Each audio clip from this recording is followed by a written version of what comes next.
A church full of grace. The News Church.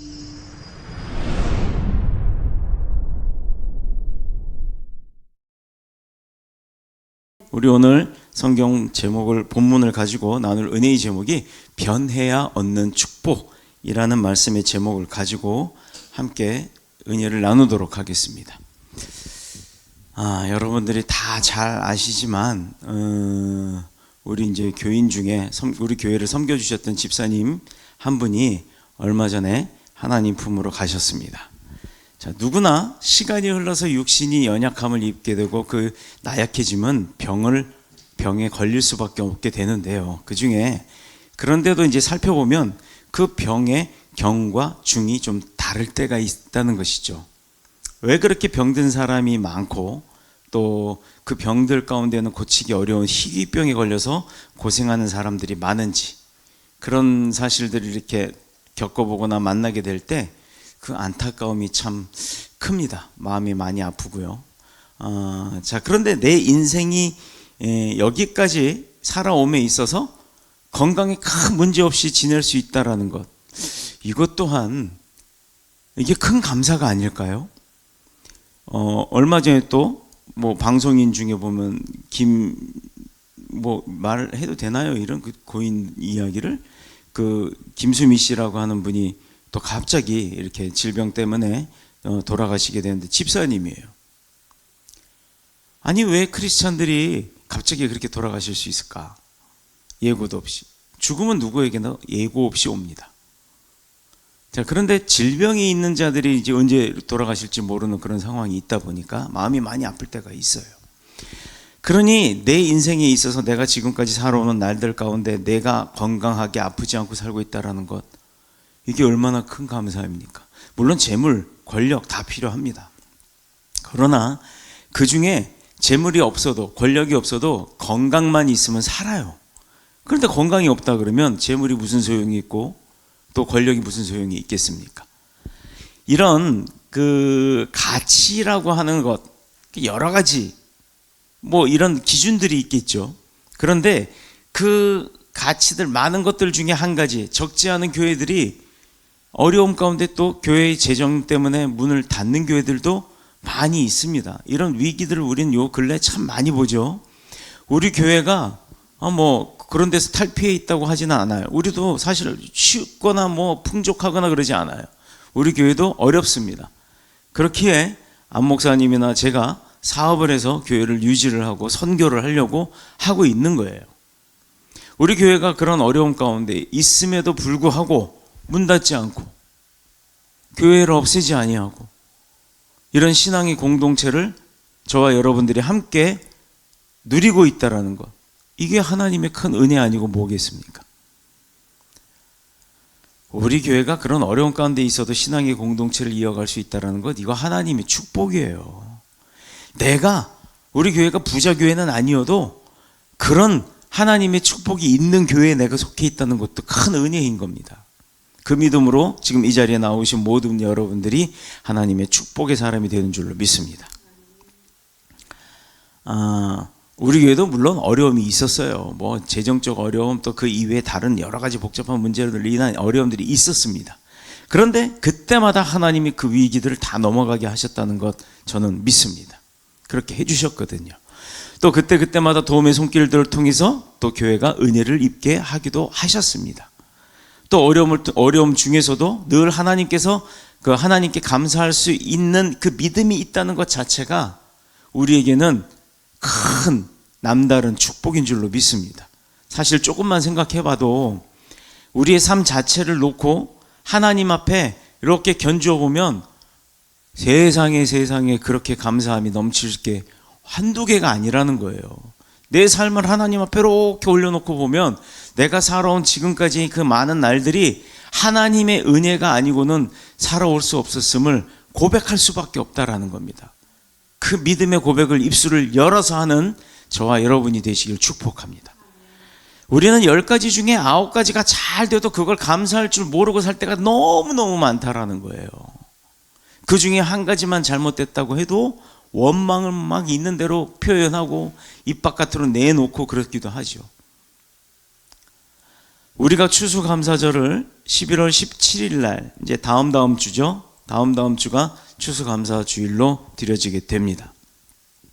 앞에 두고서 추수감사절을 앞에 두고서 정말 감사한 거는 하나님 앞에 내가 받은 복이 무엇이고, 올 한 해 뭐 풍족하고 막 너여롭고 넉넉하게 쓰지는 않았어도 그래도 지금까지 살아오고 있다는 게 이게 하나님의 은혜라는 거 아닙니까?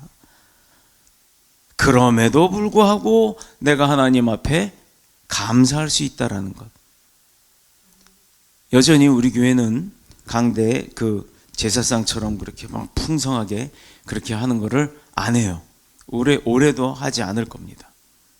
뭐 처음에는 남들 교회 다른 교회들이 다 하니까 이제 우리도 했었는데, 할 때마다 느껴지는 게 있었어요. 여기다가 영정사진 하나 놓고 초만 딱 켜놓고 향만 피워놓으면 제사상이네 라는 생각이 들어서, 풍성함에 감사함은 하나님 앞에 그런 걸로 보여지는 게 아니에요. 사실 뭐 여러분들 형편도 어렵고 그렇게 어려운데 그런 거 만들어서 서로 이렇게 논아 먹고 하는 거, 그것도 좋겠지만 굳이 그렇게 할 필요가 없다 싶어서 몇 년 전부터 우리 교회는 그렇게 제단 장식을 하지 않습니다.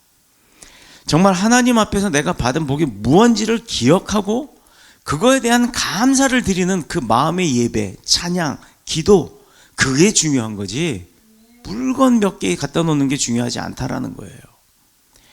그래서 오늘 본문의 말씀을 통해 하나님께서 우리에게 주시는 축복이 뭐냐 대체, 그리고 우리는 그 받은 축복을 은혜로 살고 어떻게 무엇을 해서 하나님 앞에 영광으로 돌려드릴 수 있느냐, 이걸 좀 살펴볼 거예요. 자, 빠르게 갈 거니까 잘 집중해서 들어보시기 바랍니다. 오늘 본문의 말씀은 누구나 우리가 오랜 세월을 통해서 살아오면서 또 너무 많이 만나는 그런 말씀들이기도 해요. 뭐 변해야 돼요.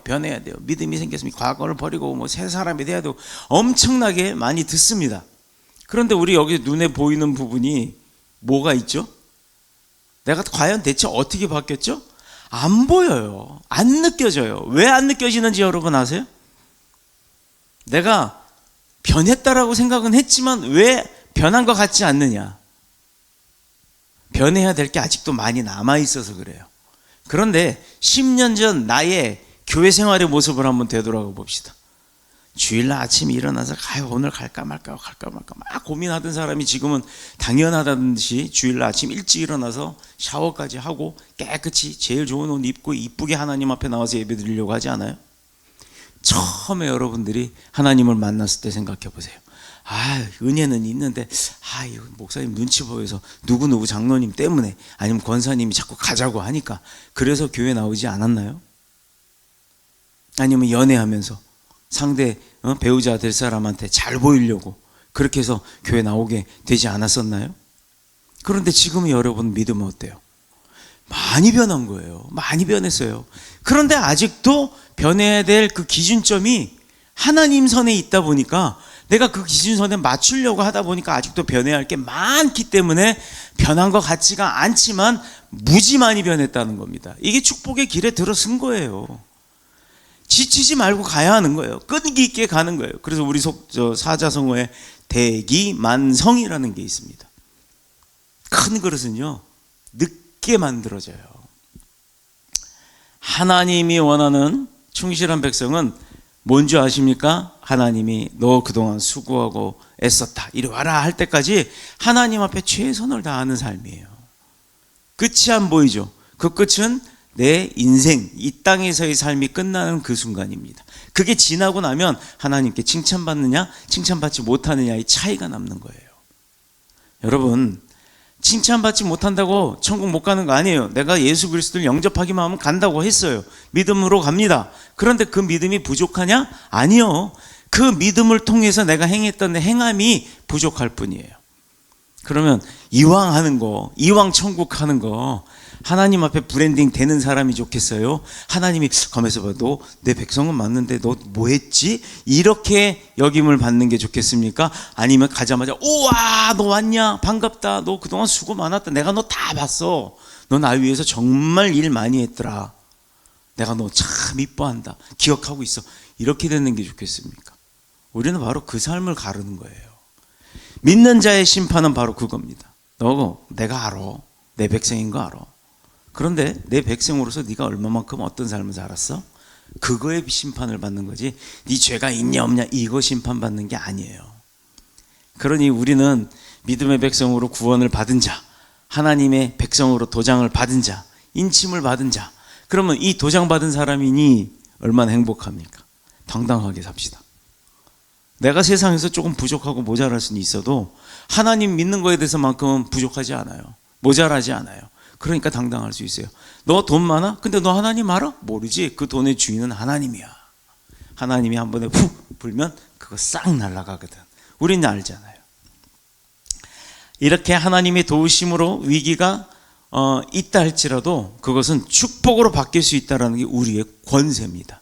하나님이 우리에게 주신 능력이에요. 우리가 그걸 믿지 않기 때문에 쓰지 못하는 거예요.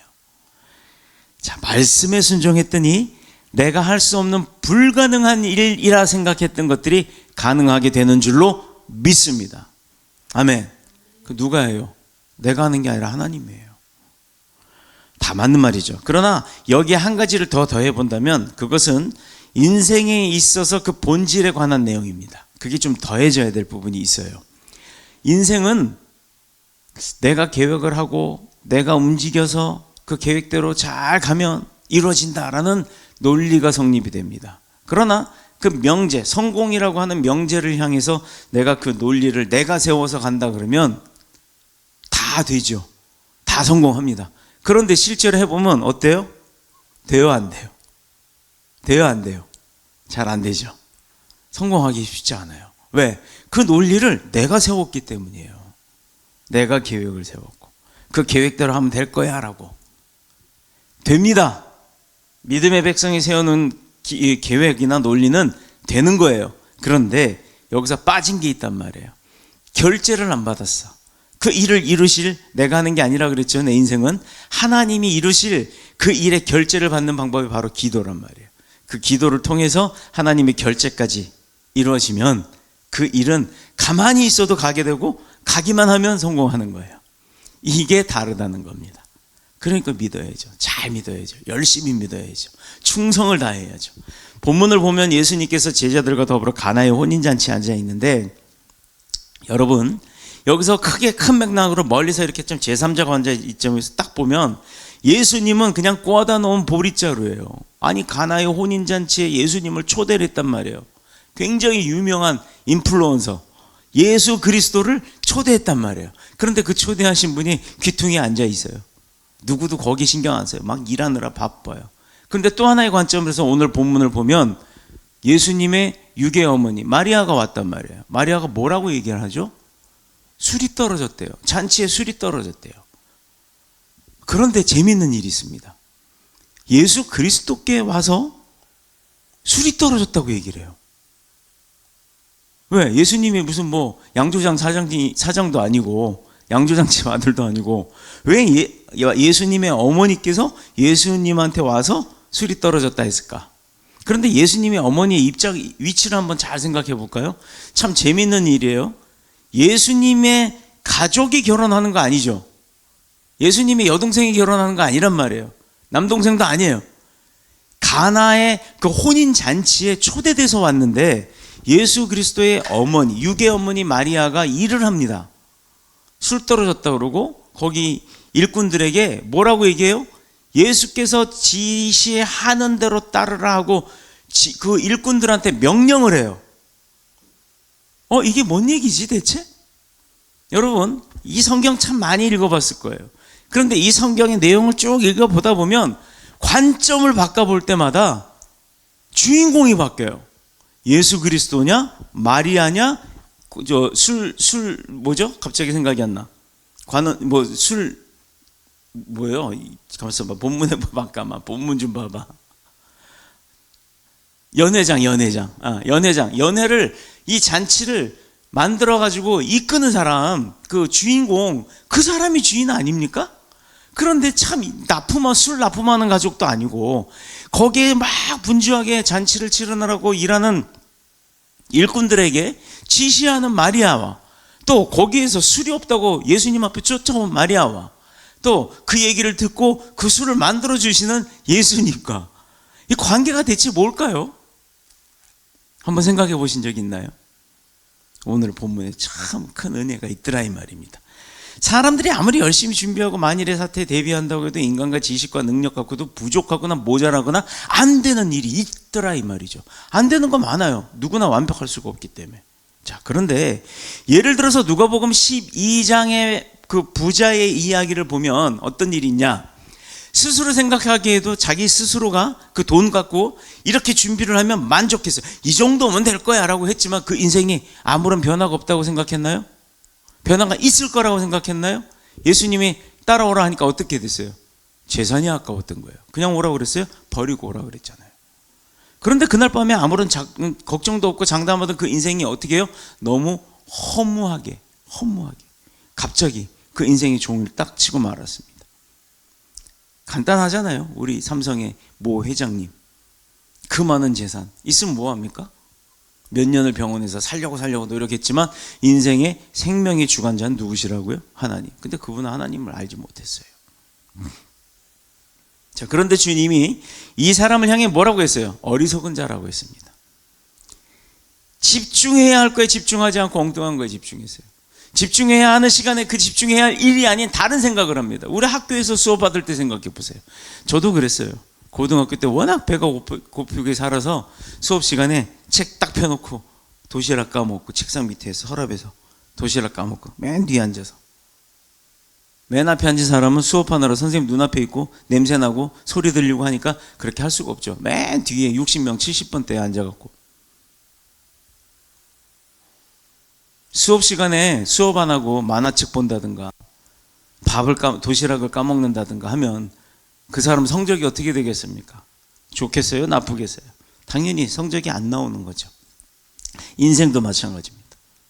이 젊은 부자에게 그 소리를 하셨던 거예요. 넌 어리석은 거야. 정작 중요한 거야 아닌 다른 거에만 신경 썼던 거야. 돈을 왜 벌어요? 여러분, 잘 살려고? 돈 없어도 잘 살 수 있어요. 병들지 않으면 잘 사는 거예요. 부족해서 좀 불편할 수는 있지만 불편하거나 불편하지 않거나의 차이가 있지만 돈이 있다고 잘 살고 돈이 없다고 못 사는 건 아닙니다. 그런데 믿음이 있고 없고의 차이로 잘 살고 못 사는 거 우리가 구분을 지을 수 있든가요 없든가요? 당연히 있죠. 믿음 없으면 맨날 불안해요. 믿음이 있으면 없어도 불안하지 않습니다. 부족해도 불안하지 않아요. 왜? 하나님이 도우시는 걸 알고 있기 때문에 든든하거든요. 하나님이 또 실제로 그 믿음대로 이루어 주시고 그래서 사는 겁니다. 우리가 자기를 위해서 한 푼도 쓸 수 없이 그렇게 재물은 쌓아두었지만 결국 하나님 앞에는 인색하게 살았던 그 부자, 추수감사절을 앞두고 뭐 여러분들한테 헌금하라고 이런 설교하는 거 아니에요. 본질을 알으라는 겁니다. 하나님께 너무 인색했다, 하나님을 위해서 너 뭐 했냐? 라고 꾸짖고 계시는 겁니다. 자, 그러고 보면 오늘 본문의 말씀과 이 누가복음 12장의 부자의 내용은 인생의 실상을 가장 정확하게 표현하고 계시는 거예요. 그거보다 정확한 게 없어요. 사람들 다 돈 벌려고 삽니다. 돈 벌어 뭐 하게 해요? 믿음의 사람들은 돈 벌어서 뭐 합니까? 선교하고 복음 증거하는 데 쓰고, 내가 못 가면 후원이라도 해서라도 선교하고. 그게 교회 돈 내라고 얘기하는 거예요? 여러분 스스로가 잘 되라고 하는 얘기지. 하나님을 위해서 쓰는 거. 부족하면 안 내도 돼요. 없는데 억지로 내지 마세요. 뭐 누가 그런 거 내라고 강요하지 않습니다. 하나님은 아시니까 내 양심에, 내 마음에 이건 하나님 드려도 될 건데 내가 그게 아깝다라고 생각하면 이 부자와 같은 삶을 사는 거예요. 한쪽은 열심히 준비했지만 결국엔 부족함으로 위기를 만났고, 다른 한쪽도 열심히 준비했지만 자신의 준비와는 아무런 상관없이 남들에게 다 빼앗겨 버리고 말았다는 거예요. 일은 열심히 했지만 다 뺏기는 거예요. 아브라함의 조카 룻은 삼촌 덕분에 잘 살게 됐습니다. 그런데 그것으로는 만족을 하지 못했어요.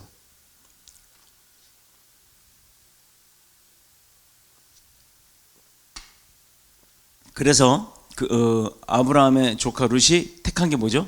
풍요롭고 성공의 기회가 많은 곳이 소돔성이다 생각하고 그 소돔성을 선택합니다. 그곳으로 나아가죠. 결과가 뭐예요? 소돔과 고모라, 우리 잘 알잖아요. 남은 거 하나 없이 쫄딱 비참하게 실패하고 맙니다. 욕심에 의해서 더 커 보이는 곳으로 간 거예요. 주님은 분명히 좁은 길로 가라고 했는데 넓은 대로로 간 겁니다. 이런 사실을 보면서 우리는 자기 인생에 대해서 두 가지를 깨달을 수 있죠. 첫 번째, 하나, 인간의 힘으로 아무리 준비하고 노력하고 애쓰고 배우고 미래를 대비한다 할지라도 하나님이 돕거나 하나님이 지켜주시지 않으면 결정적인 순간에 모두 날아가 버린다. 아무런 소용이 없다 이 말이에요. 다른 하나, 두 번째, 믿음으로 살지 않고는 절대로 현실에 만족하고 감사하는 삶을 살 수가 없다라는 사실입니다. 이 부자의 생각과 행동을 보면 예수님이 왜 그를 향해서 어리석다라고 했을까? 창고에 쌓아놓은 재물은요, 자기 인생에 도움이 되고 힘이 되고 영혼의 유익이 될 줄 알았지만 실제로 그러지 못했다는 거예요. 이웃은 생각지도 못하고 오히려 자기 자신을 위해 자기한테만 충실했던 그런 인생. 더 당황스러운 것은 아나니아와 삽비라라고 하는 세상 사람, 이들은 세상 사람도 아니고 초대 교회의 성도였단 말이에요. 뜨거웠던 초대 그 교회들의 성도였단 말이에요. 물질에 대하여 욕심을 내므로 인해서 돌이킬 수 없는 불행으로 나락으로 떨어져 버렸다. 그 이유가 뭘까요? 왜 그랬을까? 하나님보다 세상을 더 사랑했고 하나님보다 돈을 더 사랑했기 때문이에요. 이 부부는 자기 재산을 하나님께 드리기로 약속을 했죠. 도중에 아깝다라는 생각이 들었던 거예요. 그래서 속입니다. 다 잘 아시는 내용일 거예요. 이 사실을 볼 때 내가 더 능력이 있다고 생각이 되거나 믿어지나요? 내가 내 능력으로 모았다, 내 소유로 되어 있다고 해서 다 내 것이 아니라는 걸 우리가 알아야 한다는 겁니다. 여러분, 간단한 예로 하나 얘기해 볼까요? 여기에 아파트에 사시는 분들, 내 집 갖고 있는 분들 중에 대출 안 끼고 있는 분이면 완전히 내 거야. 그런데 명의는 내 건데 대출 받아서 산 사람들은 그 집이 다 내 겁니까? 그 대출금 못 갚으면 어떻게 돼요? 은행에서는 언제고 뺏어갑니다. 바로 이런 부분이에요. 내 거라고 생각되지만 내 거 아닌 거. 뭐 그런 노래 있던데, 내 거 아닌 내 거 같은 그런 노래 있었어요. 자, 혼인잔치에서 포도주가 모자라는 것은 가정을 만들고 인생을 새롭게 시작하고자 하는 사람들에게는 아주 치명적인 문제예요. 손님 초대해놓고 축제의 잔치에 에피로연을 하고 있는데 문제가 생기는 거예요. 그런데 철저하게 준비했겠죠. 그랬음에도 불구하고 위기를 만난 이 사람들을 누가 도와줘요? 그 잔치에 초청을 받으셨던 예수님이에요. 손님이었던 예수님이 도와준다는 얘기예요. 우리가 손님으로 살다가 예수 믿기만 하면 예수 그리스도께서 우리를 붙들어서 살려주시고 이끌어주시고 우리를 도와주신다는 거예요. 여기에 나오잖아요, 성경에. 이거를 왜 남의 이야기로만 봅니까? 내 이야기로 봐야지. 내 잔치에 예수님을 초대해놓고 예수님 거기 앉아 계세요, 손님으로 계세요, 안녕, 오셔서 감사합니다, 이걸로 끝이 아니라 그 예수님한테 직접적으로 이게 부족하게 됐는데 예수님 어떡하죠? 도움을 청하는 거예요. 잘 들어보세요. 예수님은 사람들이 병들거나 위기를 만나고 고통에 빠졌을 때 외면하시는 분이에요, 아니에요? 외면하시는 분이 아니잖아요. 외면하시는 분이 아닙니다. 적극적으로 개입하시는 분이에요. 누구일 때? 내 자식, 내 새끼일 때. 우리는 길 가다가도 남의 아이가 넘어지면 어이구야 하고, 아이고 어떡하냐, 너 무릎 까졌다 그러고, 뭐 있으면 막 닦아주고, 물티슈로 닦아주고, 뭐 밴드 있으면 붙여주고 하잖아요. 내 새끼가 넘어지면 어떡해요? 으악 하고 막 난리가 납니다. 난리가 나요. 남의 아이도 그러는데. 근데 예수님은, 예수 그리스도는 우리가 고통과 문제에 빠져 있을 때 자신의 생명을 걸고 도우셨고 또 함께 하셨던 분이에요. 우리는 이 사실을 그분의 십자가의 죽으심으로 통해서 확인할 수가 있습니다. 누굴 위해 죽으셨는데요? 나 아니에요? 나를 위해 죽으신 겁니다. 우리는 이 사실을 그분의 십자가의 죽으심을 통해서 확인할 수 있는 거예요. 십자가를 믿는 게 아니라 십자가에 달려 돌아가신 예수 그리스도께서 왜 돌아가셨는지를 우리는 알고 믿는 거지 십자가 우상을 삼는 게 아니란 말이에요. 이단들이 자꾸 이상한 소리들을 해. 그러므로 우리에게 중요한 것은 뭐예요? 예수 그리스도께서 내 인생 속에 먼 곳에 구경꾼으로 세워놓은 것이 아니라 내 인생 한가운데 중심에 주인으로 모실 때 그때 우리는 어떤 문제를 만나고 어떤 고통이 빠지고 어떤 어려움이 있다 할지라도 염려할 필요가 없다라는 겁니다. 바로 이게 팩트예요. 이게 팩트. 우리는 연약하고 부족한 인생일 수밖에 없기 때문에 계산 잘못할 수 있습니다. 오류가 날 수 있다는 얘기예요. 계산기도요, 어떤 사람이 두들기느냐에 따라서 그 답에 오답이 나오고 정답이 나오는 거예요. 프로그래머도 어떤 사람이 똑똑하느냐에 따라서 센텍스 에러가 나는지 안 나는지에 차이가 생긴다는 겁니다. 막 반복적으로 그걸 뜯어 고치고 그래서 하나 상품이 만들어졌으면 그거 딱 내다 팔아요. 근데 왜 그걸로 끝나느냐? 아니요, 또 계속 업그레이드를 합니다. 버전업. 왜 그렇게 합니까? 현실적으로 그렇게 잘 만들었다고 생각했던 그때는 최고였지만 시간이 가면 갈수록 그거보다 더 좋은 게 나와야 하니까 개발을 하고 개척을 하고 또 계속해서 꾸준히 그걸 뭔가 업그레이드를 하고 있는 거 아닙니까? 우린 부족하기 때문이에요. 우리 머리로는 최고라 하지만 그 다음 버전이 나올 수밖에 없는 거는 최고이라고 생각했을 뿐이지 최고는 아니었기 때문입니다. 그래서 그런 최고의 하나님, 이런 모든 것을 다 주시는 하나님을 우리는 최고라고 얘기하는 거죠. 우리가 최고가 될 수는 없는 거예요. 우리는 최선이 될 수는 있습니다. 최고이기 전에 최고이신 하나님 앞에 최선을 다하는 저와 여러분이 되시길 축복합니다. 이런 것들을 내 힘으로 해결하려고 할 때 인생이 더 꼬이면 꼬이지, 거짓말에 거짓말을 더하면 더 큰 문제가 생기지 해결되지 않는다는 겁니다. 창세기 11장에 보면 신할 평지에 모인 사람들이 바벨탑을 쌓아요. 바벨탑 사건 다 아실 거예요. 목적은 두 번 다시 홍수로 멸망하는 것을 피해보자. 높은 곳으로 이렇게 피하려고 바벨탑을 쌓기 시작했는데 그 바벨탑에 올라가면 올라갈수록 어떤 마음이 들어요? 점점 그 위대함의 능력이 보여지기 시작하니까 사람들이 어떤 생각을 합니까? 하나님 앞에 도전하기 시작해요. 하나님의 재앙을 피할 수 있을 것 같다. 사람들이 이렇게 뭉치니까 힘을 얻으니까 교만해지기 시작했어요. 그러나 그 계획은 하나님의 진노하심에 의해 비참하게 무너지고 말았고 함께 힘을 합하던 사람들은 사방으로 흩어지면서 하나로 되지 못하게 언어를 다 갈라놓으신 거예요. 그래서 언어들이 다 틀린 거예요. 그렇다면 우리는 어떻게 해야 합니까? 오늘 본문에서 그 답을 찾을 수가 있겠죠. 먼저 예수님을 하나님의 아들임을, 또 우리를 위해 십자가에 대신 돌아가신 구세주 되심을 인정하고 그분을 내 인생의 주인공으로 모시는 거예요. 그분만 따라하는 거예요.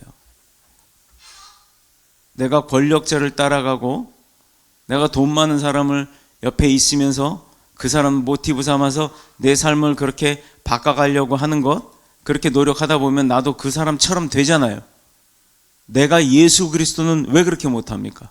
예수 그리스도처럼 살려고 하면 예수 그리스도가 되는 게 아니라 예수 그리스도께서 누리셨던 것을 내가 누릴 수가 있다라는 거예요.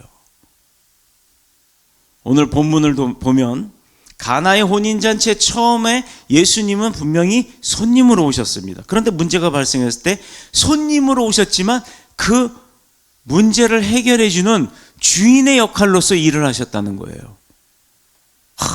이거 대단하지 않습니까? 그러니 예수님은 언제고 어느 곳에고 우리와 함께하고 계시는데 내가 그분을 주인 인정하지 않으면 그분은 그냥 손님으로 계시게 되는 거란 이 얘기예요. 손님처럼 와 계시지만 내가 그분을 손님으로 대하는 게 아니라 주인으로 대하면 나의 주인이 되어 주신다는 얘기입니다. 이게 팩트예요. 집안의 하인들에게 주인으로서 명령하고 있는 거 볼 수 있죠? 오늘 본문 5절에 기록된 대로 그곳에 계시던 예수님의 모친 마리아의 모습에서 찾아볼 수 있잖아요. 서도 얘기했잖아요. 제가 내가 주인이라면 내 인생의 내 수준과 내 능력 이상으로 절대 벗어날 수 있는 방법이 없어요. 그러나 하나님의 아들 예수 그리스도를 내 인생의 주인으로 모시면 우리의 삶과 생각은 하나님의 아들 수준까지로 올라가는 거예요. 주님의 생각을 내가 갖고 있으니까, 나를 통해서 그 생각을 행하게 하시니까, 그래서 지혜가 오는 거고 능력이 오는 겁니다. 인간의 힘으로는 아무리 끌어올리려고 해도 안 끌어져요. 하나가 되고 힘을 합해도 한계가 있고 끝이 있는 거예요. 그러나 예수 그리스도는 우리를 살리기 위해 오셨고, 또 영원한 하나님의 자녀가 될 수 있도록 축복하심으로 십자가를 통해서 우리에게 영원한 구원을 이루게 하셨습니다. 아멘. 그러므로 우리의 눈높이와 우리의 인생과 생명의 가치를 뭘로 따져요? 예수 그리스도만 보면 무한대의 수준으로 올려줄 수 있다는 거예요. 끝이 없는, 한계를 알 수 없는 그런 능력자가 되는 겁니다. 그런 은혜를 입고 사는 거예요. 저와 여러분이. 첫 번째, 예수님을 내 인생의 주인으로 모시는 것이고, 두 번째, 본문 5절에 기록된 데처럼 그분의 음성을 듣고 말씀에 순종하면 끝. 그것만 하면 돼요. 그것만. 주님이 나의 주인이십니다. 주인이 있는데 내 멋대로 뭐 할 수 있어요? 못해요. 회사 사장이 있는데 멋대로 퇴근하고, 시간도 안 됐는데 어디 뭐 출장 나간다고 하는데도 그냥 말도 안 하고 가고, 이렇게 할 수 있던가요? 아니죠. 똑같습니다. 사회생활 하는 분들, 군생활, 경찰관 생활, 이런 조직생활 하시는 분들 똑같이 상명하복하죠? 똑같습니다. 하나님 앞에 이제부터 그렇게 하면서 살아보세요. 그러면 누가 주인이에요? 하나님이 주인이 되시는 거예요. 그런 예수님 앞에 내가 고백하고 기록하고 보고하고 결과 올리고 이렇게 하고 결제받고 하면 그 인생이 축복, 성공, 내가 누리는 것보다, 생각하는 것보다, 원하는 것보다 더 많은 것들을 얻게 되는 겁니다. 그럼 누구한테 영광 돌리는 거예요? 나한테? 내가 열심히 해서? 아니라고요. 주인으로부터 내가 받은 거니 그걸 갖다 다시 주인한테 돌려드리면 되는 거예요. 그 인생이 우리의 삶이, 우리가 해야 할 일이고 목적이고. 이렇게 사도 베드로는 인생에 대해서 어떤 결론을 내렸냐면, 베드로전서 1장 24절에 말씀 제가 읽을게요. 모든 육체는 풀과 같고 그 모든 영광은 풀의 꽃과 같으니 풀은 마르고 꽃은 어떻게 돼요? 떨어진다, 시들어진다 라고 했어요. 모든 인생은 화려할 수 있습니다. 줄기가 촥촥촥 새순이 올라와서 화려할 수 있어요. 그런데 어느 순간에 꽃 피고 나면 시들고 떨어져요. 인생은 어린아이 4발로 기다가 2발로 걷다가 나중에 3발로 다닌다고 하잖아요. 강아지나 고양이를 데려다가 키우는 사람들이 있죠. 요즘 많아요. 1,500만 인구가 된다고 합니다. 그런데 마치 어린아이를 키우듯이 온갖 애정을 쏟아가면서 정성스럽게 돌보고 막 뽀뽀하고 물고 빨고 막 심지어는 안고 자고 막 이래요. 개집인지 사람 집인지 구분이 안 될 정도로. 내가 사람 집에 개를 키우고 사는 건지 개 집에 내가 들어가서 사는 건지 구분 안 되는 집도 있어요. 온갖 애정을 쏟으면서 정성스럽게 돌보면서도 그 강아지나 고양이에게 큰 기대 안 해요. 무슨 기대를 합니까? 그 강아지나 고양이한테. 저도 강아지를 키워요. 저도 기대 안 해요. 여러분, 애견인이나 애묘인이라고 하나요? 고양이 키우는 분들, 그런 반려동물을 키우시는 분들이 동물을 키우면서 애정하면 쏟기는 엄청 쏟죠. 근데 기대하는 거 있어요? 그 동물들한테 뭘 원해요? 한번 생각해 보세요. 근데 왜 키워요? 오로지 하나, 발소리만 나도 대문 앞까지 쫓아와서 꼬리를 그냥 허리가 돌아갈 정도로 꼬리를 살랑살랑 흔들어가면서 난리가 납니다. 내 주인 왔다고.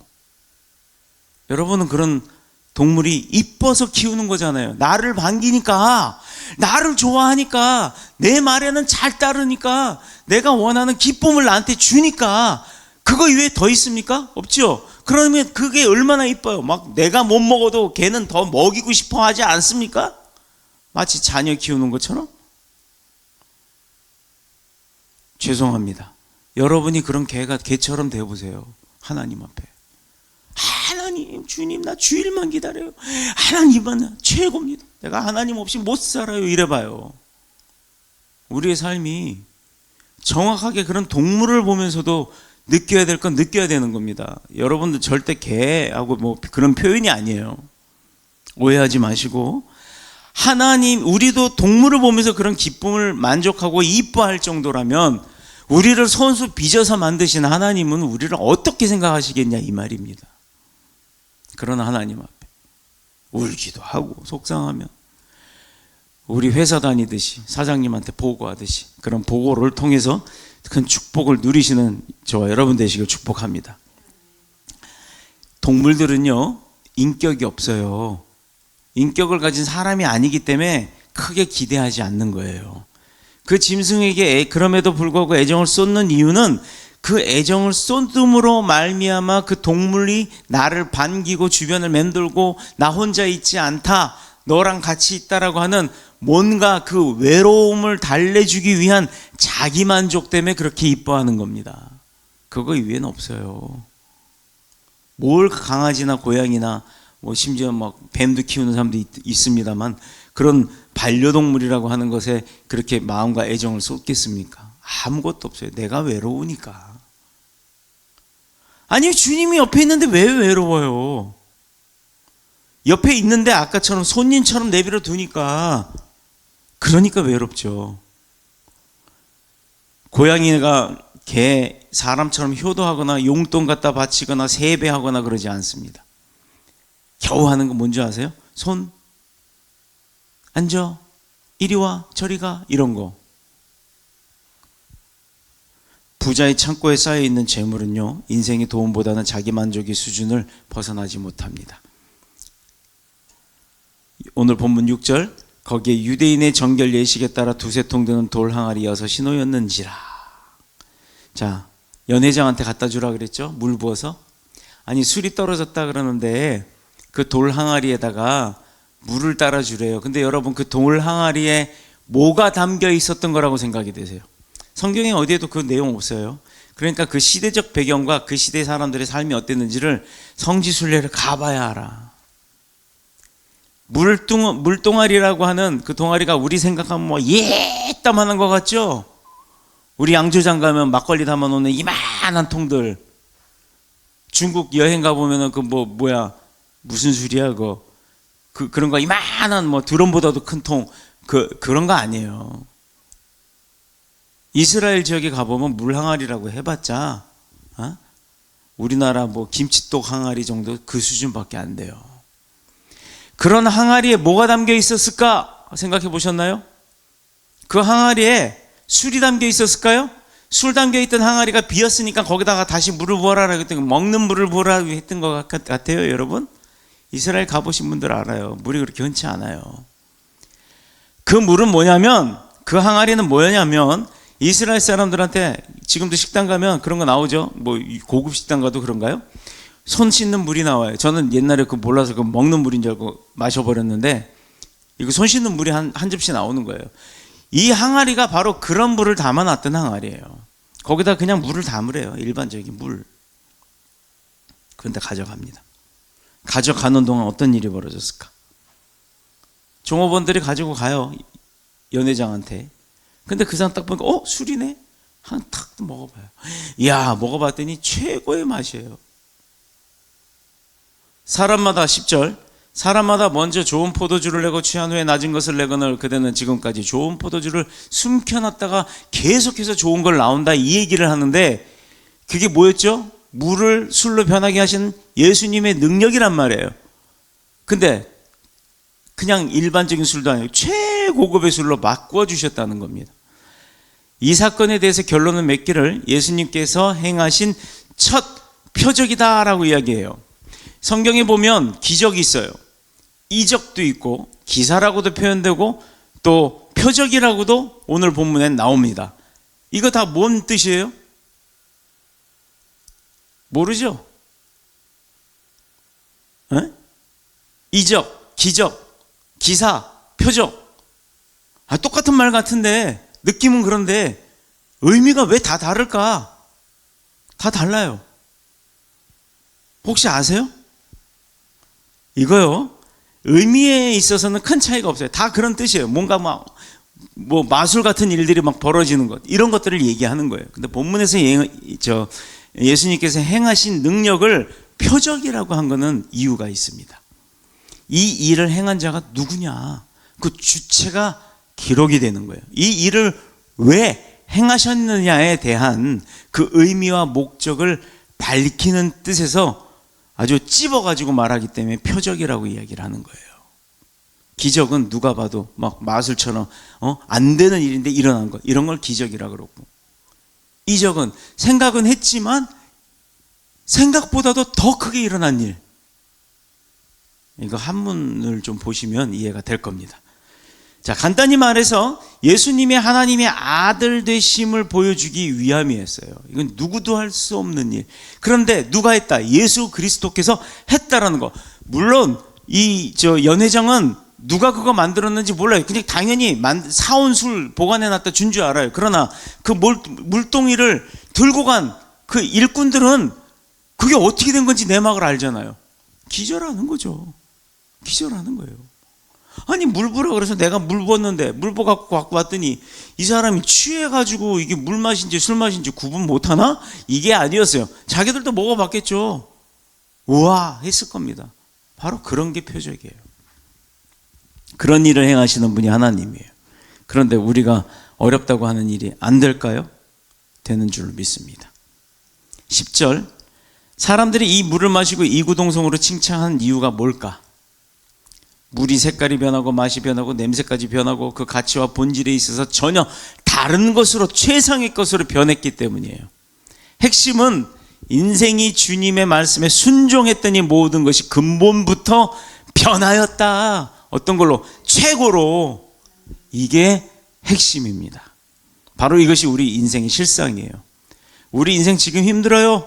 지쳤어요? 무너졌어요? 망가졌어요? 뭐 파산했습니까? 걱정하지 마세요. 하나님 계시잖아요.